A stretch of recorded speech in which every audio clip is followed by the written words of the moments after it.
가스펠 프로젝트 스케치. 이번 주의 본문은 누가복음 5장 1절에서 11절까지 말씀입니다.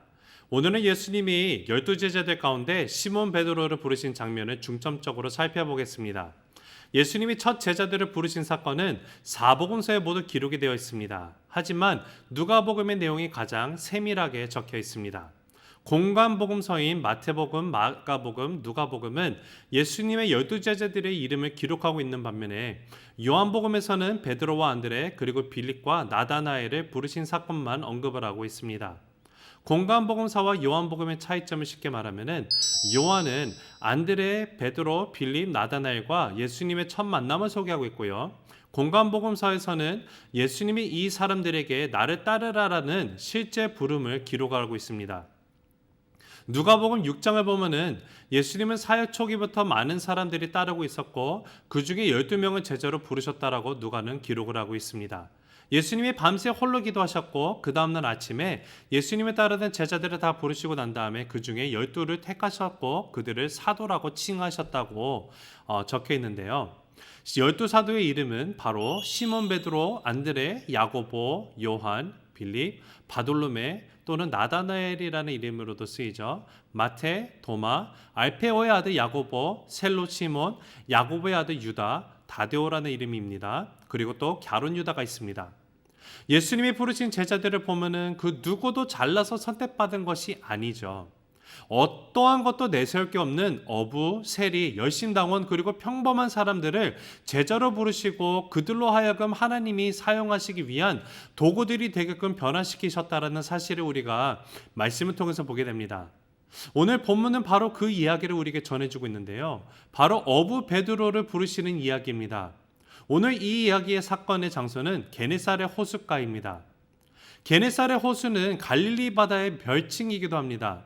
이스라엘 지역에는 우리가 아는 것처럼 호수가 두 개가 있는데 그 중에 하나는 사해입니다. 사해는 말 그대로 죽은 바다라고 하면은 게네사렛 호수는 살아있는 호수입니다. 게네사렛 호수에는 200여 종류의 다양한 물고기가 서식을 하고 있어서 호수 주변에 사는 사람들의 삶의 터전이 되어 왔습니다. 자, 우리 2절을 같이 한번 보실까요? 호숫가에 두 배척이 있는 것을 보시니 어부들은 배에서 나와서 그물을 씻는지라. 한글 성경 번역은 마치 예수님이 배 두 척을 보았을 때 그때서 어부들이 배에서 나오고 있는 것처럼 느껴지지만 원어 성경을 보면은 예수님이 그 배를 보았던 그 시점에 어부들은 이미 그 배로부터 나와 있는 상태라고 우리가 이해를 해야 됩니다. 이미 배에서 나와서 그물을 씻고 있었다는 사실은 그들이 고기를 잡는 일을 끝내고 배를 정박시킨 후에 이제 집으로 돌아갈 준비를 하고 있었다는 사실을 우리에게 말을 해주고 있습니다. 더군다나 5절은요. 밤새 한 마리의 고기도 잡지 못했다라고 기록을 하고 있어요. 자, 여러분 이런 상황에서 사건 전개가 어떻게 되는가 봤더니 예수님이 베드로의 배에 올라타시면서 배를 다시 띄우라고 하십니다. 여러분이 베드로의 입장이라면 어떻게 반응하시겠습니까? 과연 기쁜 마음으로 배를 다시 띄우실 수 있을까요? 근데 여러분 놀랍게도요. 누가복음에는 예수님의 명령을 들은 베드로의 일행이 단 한마디도 싫은 내색을 보인 흔적이 없다라는 사실입니다. 우리가 한번 생각을 해보고 지나가면 좋을 것 같아요. 기적을 경험하는 것이 아무에게나 허락되는 것은 아니라는 사실입니다. 또한 순종이 꺼려지고 행하기가 어려운 것까지도 흔쾌히 순종할 때야 비로소 기적의 주인공이 될 수 있다라는 사실이에요. 자, 3절. 예수께서 한 배에 오르시니 그 배는 시몬의 배라 육지에서 조금 떼기를 청하시고 앉으사 배에서 무리를 가르치시더니. 자, 앞에 모여있는 수많은 사람들에게 말씀을 가르치기 위해서 예수님이 배에 타시고 좀 떨어지셨습니다. 그리고 여기서 한번 생각해 보시면은 그 수많은 사람들에게 말씀을 가르치기 위해서는요, 앉는 것보다는 일어서서 전하는 것이 보다 효과적입니다. 왜냐하면은 앉아있을 때보다 서 있는 상태가 비교적 적은 힘을 들이고도 큰 목소리를 낼 수 있기 때문에 그래요. 그러나 예수님은 배에 앉으셔서 수많은 무리를 가르치셨습니다. 그리고 여기 앉다라고 번역된 원어는요, 카디조라는 단어인데 이 단어는 그 당시 유대교 랍비들이나 서기관들과 같은 교사들이 율법을 가르치거나 성경을 가르칠 때 취하는 자세를 나타내는 용어입니다. 따라서 예수님이 말씀을 가르치실 때 앉으셨다라는 사실은 랍비로서의 권위를 스스로 거부하지 않으시고 무리를 가르치셨음을 누가가 보여주기 위해서 이 단어를 선택했다라는 것이에요. 자, 4절. 말씀을 마치시고 시몬에게 이르시되 깊은 데로 가서 그물을 내려 고기를 잡으라. 자, 여기도 2절과 마찬가지로 한글 성경을 보면은 이것이 마치 예수님이 가르치는 것을 다 마무리 지으신 후에 베드로에게 이야기하는 것처럼 느껴집니다. 하지만 원어의 의미를 살펴보면은요, 예수님이 하던 일을 중간에 그치다라는 의미를 가지고 있어요. 즉 예수님이 그날 배 위에서 무리들에게 하고자 하셨던 모든 말씀을 마친 후에 베드로에게 관심을 주신 것이 아니라 말씀을 중간에 그치신 후에 관심을 베드로에게 돌리셨다라는 것이에요. 자, 이것은 예수님이 오르신 배의 주인이 베드로라는 사실을 감안해 보면은 예수님은 고기잡이에 실패한 베드로에게 처음부터 관심이 있으셨다라고 짐작해 볼 수도 있습니다. 하지만 예수님은 베드로에게 그를 처음 본 순간부터 그를 부르시거나 그의 필요를 채워주는 능력을 베풀지 않으셨어요. 오히려 먼저 많은 무리들에게 필요한 말씀을 가르치시고 또한 베드로가 예수님의 말씀에 순종할 수 있는 영적 토대를 마련하신 이후에 그에게 이적을 보여주고 계십니다. 이것은 말씀을 등한시하고 이적만 쫓는 사람들에게 말씀을 먼저 듣고 이에 대하여 순종하는 자세를 가지는 것이 더 중요함을 절실히 보여주는 사건이라 할 수 있습니다. 예수님이 시몬에게 관심을 주신 것은 정말 감사한 일인데 예수님이 갑자기 뜬금없이 깊은 데로 가서 그물을 내려 고기를 잡으라고 명령을 하고 계세요. 자, 예수님의 원리 직업은 목수입니다. 그런데 목수가 감히 업으로 잔뼈가 굵은 베드로에게 고기를 잡으라고 명령을 내리고 있어요. 거기에다가 정말 어이없는 방법까지도 함께 덤으로 얹어서 얘기를 하고 계십니다. 예수님이 말씀하신 방법이 어이가 없었던 이유는요, 상식적으로 오전에는 바다 깊은 곳에 고기가 없을 뿐더러 있다 하더라도 고기가 다니는 길을 누구보다도 잘 아는 베드로 일행이 벌써 밤새 뒤져보았는데도 아무런 소득이 없었기 때문입니다. 전문 어부인 베드로로서는 예수님의 말을 도저히 납득할 수가 없었을 것이에요. 하지만 베드로는 한마디 불평도 없이 예수님의 명령에 순종을 합니다. 5절 말씀이에요. 시몬이 대답하여 이르되 선생님, 우리들이 밤이 새도록 수고하였으되 잡은 것이 없지만은 말씀에 의지하여 내가 그물을 내리리다 하고. 자, 왜 그렇게 했을까요? 베드로는 예수님의 가르치심 속에서 어느 가르침과도 비교할 수 없는 권세와 능력을 발견했을 것입니다. 그러한 말씀에 대한 감동이 베드로로 하여금 순종의 자리까지 나아가게 했을 것이에요. 그리고 여기에 말씀에 의지하여 내가 그물을 내리리다라고 번역된 그 원어는 이 칼라소라는 단어인데 이 단어는 미래 능동태 동사로 쓰여 있습니다. 즉 베드로 자신의 강한 의지가 담겨 있는 단어예요. 예수님의 말씀에 순종하되 마지못해서 억지로 하는 것이 아니라 적극적으로 능동적으로 순종하겠다라는 베드로 개인의 의지의 표현이 이 칼라소라는 단어에 담겨져 있습니다. 또한 말씀에 의지하여를 우리가 직역을 하면은요, 당신의 말씀에 의지하여라는 의미입니다. 여기서 당신의 말씀은요, 4절에 예수님께서 그물을 내리라는 명령뿐만이 아니라 3절에 기록된 예수님이 가르치셨던 그 가르침의 말씀까지 포함을 하고 있습니다.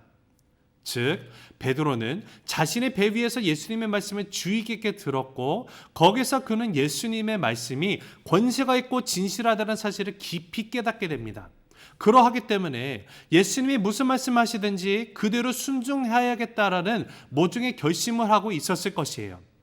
이것은 마치 사도 바울이 말했던 로마서 10장 17절처럼 그러므로 믿음은 들음에서 나며 들음은 그리스도의 말씀으로 말미암았느니라고 말하는 것과 같은 것입니다.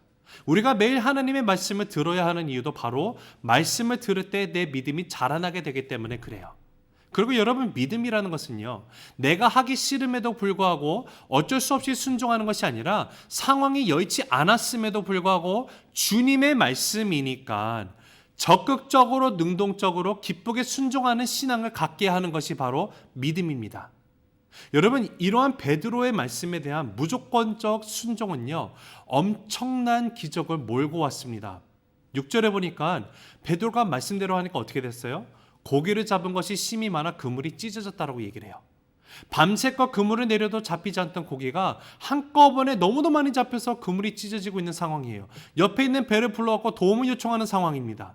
아니, 어떻게 그렇게 많은 물고기를 잡을 수 있었는지 명확한 근거는 우리가 알 수가 없지만 베드로가 경험한 이런 놀라운 축복은요, 그 모든 것이 베드로의 배를 선택하시고 밤새 고기잡이에 실패한 베드로에게 기적의 주인공이 될 수 있는 기회를 제공하신 예수님의 전적인 은혜라는 사실이에요. 그리고 그와 더불어 예수님의 은혜와 함께 예수님의 말씀에 전폭적으로 순종한 베드로의 믿음이 함께 만났을 때 가능하게 됐다는 사실을 우리가 잊어서는 안 됩니다. 여러분, 때로는 하나님으로부터 오는 명령이 우리가 납득하기가 쉽지 않다 할지라도 순종하면은 베드로처럼 기적을 맛볼 수 있을 것입니다. 물고기로 가득 찬 배를 이끌고 육지로 올라온 베드로가 제일 먼저 한 행동은요, 예수님 앞에서 고꾸라지는 행동을 해요. 엎드리고 나갑니다. 누가는 이러한 베드로의 행동을 강조하기 위해서 8절에서 10절의 내용에 베드로를 육지에 정박시켰다라는 11절보다 앞서 기록을 해주고 있어요. 베드로는 이때 예수님 앞에 엎드려서 다소 의외의 고백을 하고 있는데 뭐라고 고백하는가 그 내용을 보니까 예수님이 바로 자기 곁에 떠나주실 것을 강하게 말씀을 드리고 있습니다. 왜 그랬을까요?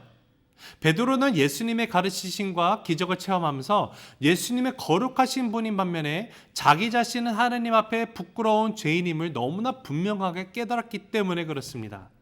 그리고 베드로의 예수님에 대한 호칭이 5절에는 선생이여였는데 8절에 주여로 변화된 것을 볼 때 베드로는 이제 예수님을 신적 권위를 가지신 분이심을 인정하고 나아가는 데까지 나갑니다. 또한 10절에서 예수님께서 무서워 말라라고 말씀을 하셨다는 것을 우리가 그 사실을 고려하고 나갈 때 그물이 찢어지고 배가 잠길 정도로 물고기를 많이 잡은 베드로는요, 그 만선으로 인한 기쁨은 잠시 일시적이었던 것이고 그 기쁨보다 오히려 두려움에 섞인 놀라움에 사로잡혔음을 재차 우리가 확인하게 됩니다.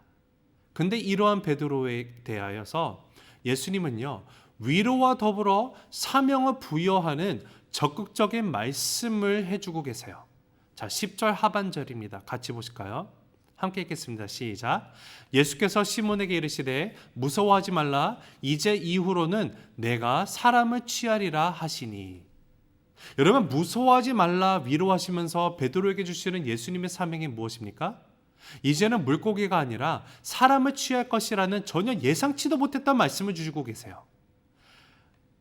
내가 베드로야, 내가 취하리라 라고 말하는 이 취하리라 라고 해당하는 원어는요, 조그론이라는 단어인데요, 여기서 말하는 이 내가 취하리라는 두 가지 의미로 번역이 될 수 있습니다. 첫째는 내가 사로잡을 것이다라는 미래적 의미로서 하나님은 어부 베드로를 언젠가 사람을 구원하는 전문 전도자로서 삼으실 계획을 이미 하고 계셨으며 예수님은 그 예정된 시간에 베드로에게 기적을 행하여 보여주신 후에 이 예언을 하심으로써 스스로의 선택에 의해서 하나님의 길을 걷게 하신 것이 됩니다.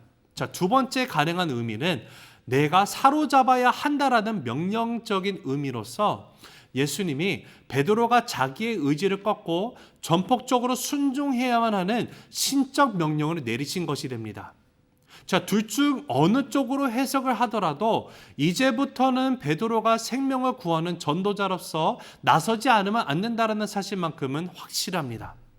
그리고 여기 취하다의 그 조그론이라는 단어는요, 신약 성경에서 딱 두 군데 나옵니다. 누가복음 5장 10절 오늘 본문과 디모데후서 2장 26절에만 나와 있는 아주 독특한 단어인데요. 이 단어에 또 숨겨져 있는 의미는 하나님의 권능 또는 그분이 주시는 권능으로 사람, 특히 사람의 영혼을 확고히 붙드는 것을 의미하는 데 쓰이는 단어로 해석이 됩니다.